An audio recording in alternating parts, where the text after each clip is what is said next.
My Borrowed Son. Chapter 29. Gone. Eyes puffy, nose rubbed red, emotions cut raw to the bone. Amanda barely registered the sound of her alarm, or the one after that, or the one after that. She hadn't called into work and was already an hour late. It felt like it didn't matter. Ultimately, it didn't, in the long run. What mattered was the fact that her son was angry with her, and there was almost nothing she could do about it.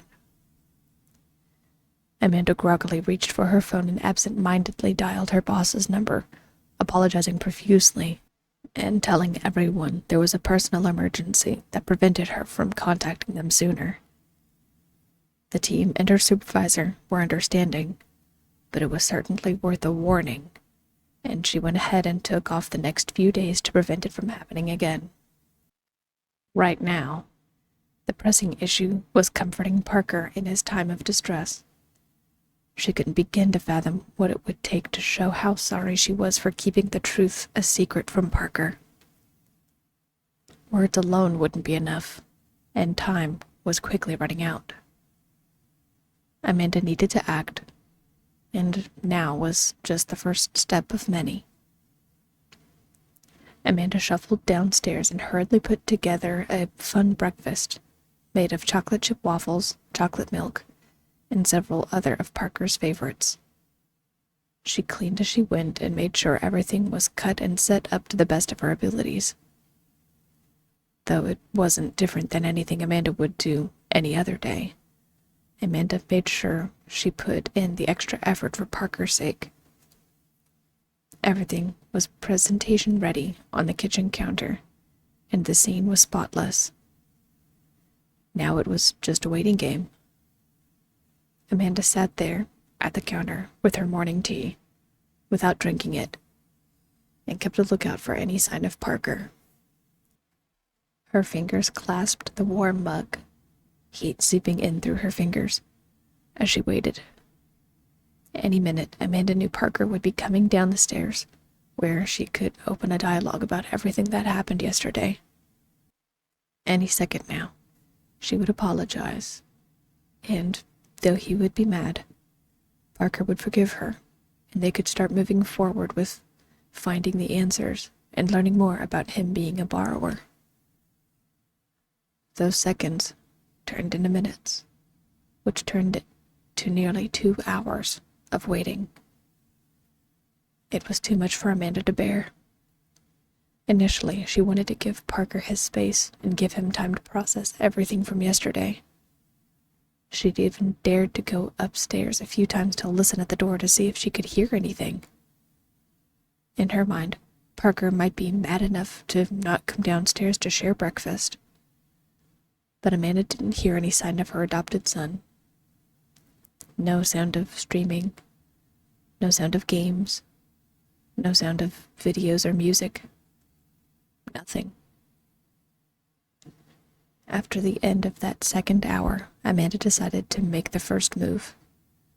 She was far from emotionally prepared, but someone needed to extend the olive branch, and it needed to be her. She was his mom, and this was something she needed to make right.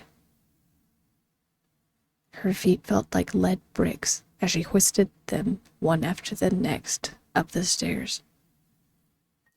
Her heart's thrum reminded her she was alive, painfully so.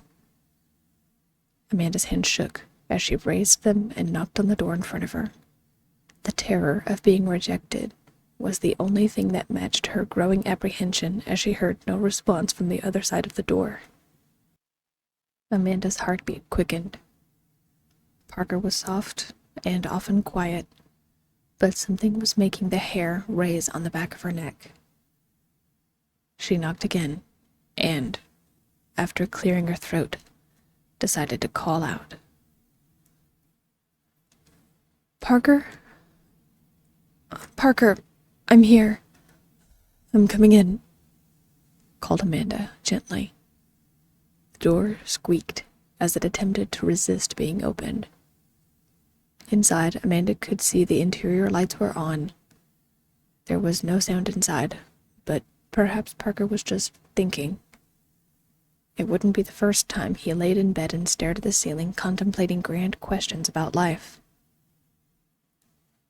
When she heard nothing, Amanda decided she needed to take a step further in initiation. She knelt by the exterior wall and breathed as calmly as she could as the words came to her. Parker, I don't know if you're awake, sweetheart. But I just wanted to say that I am so sorry again. I wanted to protect you and did so selfishly.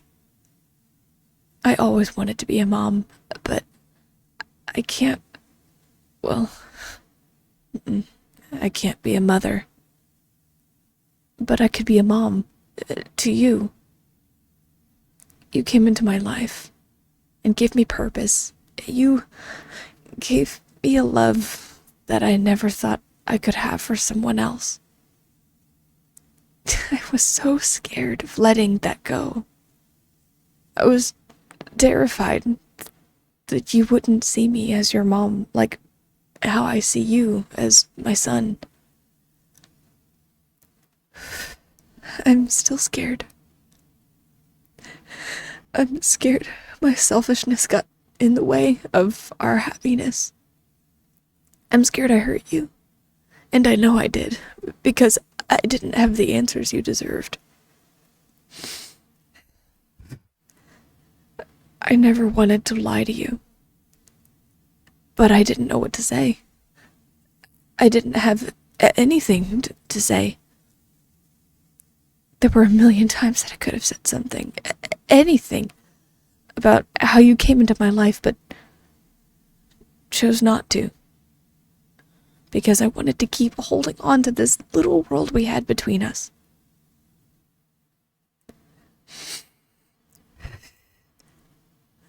All I want is to help you learn more about yourself, Parker. I want to help you figure out about this whole borrower thing. I want to support you. I want to support you. And what you want to do going forward. Just don't shut me out. Let me help you.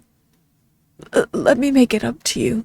I am so sorry. Amanda's apology went unanswered, which was heartbreaking. Amanda felt her eyes starting to sting once again. She pushed herself to her feet and turned to leave, but something caught her eyes as she did. As she stood up, Amanda had a momentary glimpse of Parker's room through one of the exterior windows. While the lights were on, Amanda noticed something immediately. There was no lump in the bed.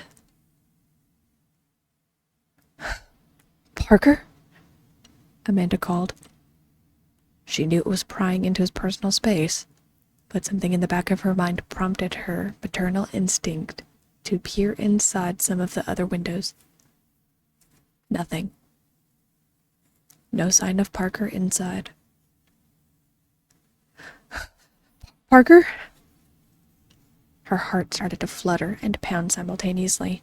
Amanda's fingers trembled as she reached up and pulled at the side of the wall, exposing the interior of the dollhouse. The lights were on, and the place looked to be in good shape. But there was one thing that was completely out of place that sent Amanda's mind reeling.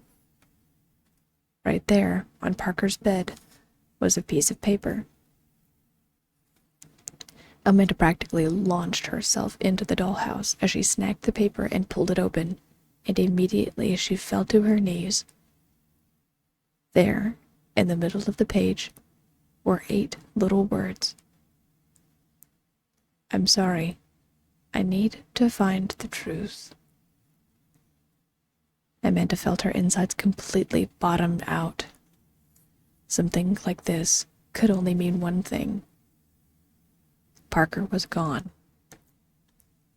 The word echoed in her mind over and over again. Gone. Gone. Gone. Gone. Parker! Amanda's shout ripped out of her as she forced herself up and began searching frantically around the ground, calling for her son. Parker! Parker! Amanda didn't find him in his room. He wasn't in the bathroom, and he wasn't in her room. Under, over, beside, inside, on top of. Everywhere she looked, wherever she looked, Amanda could find no sign of Parker. The note was now a crumpled mess in her hands as she clutched it close to her chest. No, no, no, no, no, no, no, no, no. Amanda sobbed as she stumbled into the kitchen. She buried her face in the palms of her hands as she choked on each and every breath she took. Her son was nowhere. He had to be somewhere, but right now he was nowhere. Had he gone into the walls? Had he been taken? He mentioned yesterday that the people, these borrowers in the walls, thought he had been abducted and was being kept as a pet. Had they come and taken him in the middle of the night? Had he gone with them willingly? Was yesterday the last time she would ever see her son? Parker! Please! Amanda sobbed as she crumpled into the chair at the counter. Then something occurred to her. If these borrowers in the walls had been watching her and Parker, then they had to be able to hear her too, right? They probably could hear her from where she was sitting there in the kitchen. It was a long shot, but she needed to know. Amanda was desperate and was ready to try anything and everything. Choked on emotion, she looked around at the walls and the trim and the cabinets.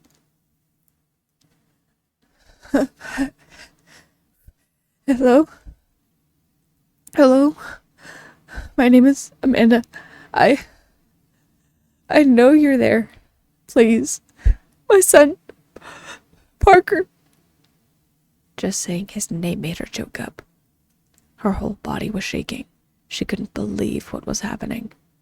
Everything had been turned upside down and backwards in a matter of hours. None of it mattered. What mattered was finding her son and making sure he was okay. As long as he was safe, that was what mattered. I just want to know if he's safe. Is Parker there? Is he with you? Look, I know what it must have looked like, but I swear that I only have Parker's best interest at heart. He's my son. It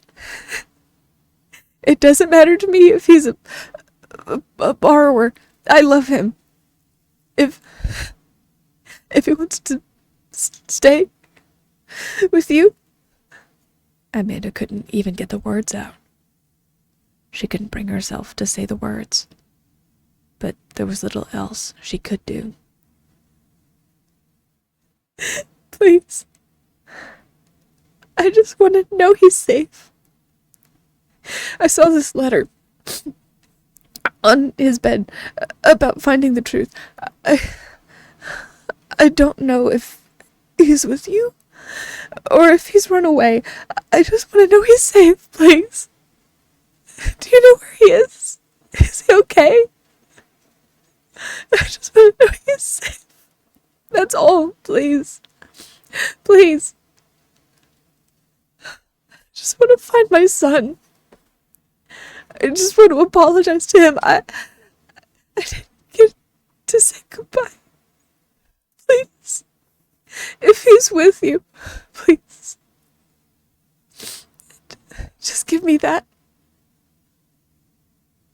Amanda stared at the ceiling and the walls for what felt like an hour, but nothing came of it.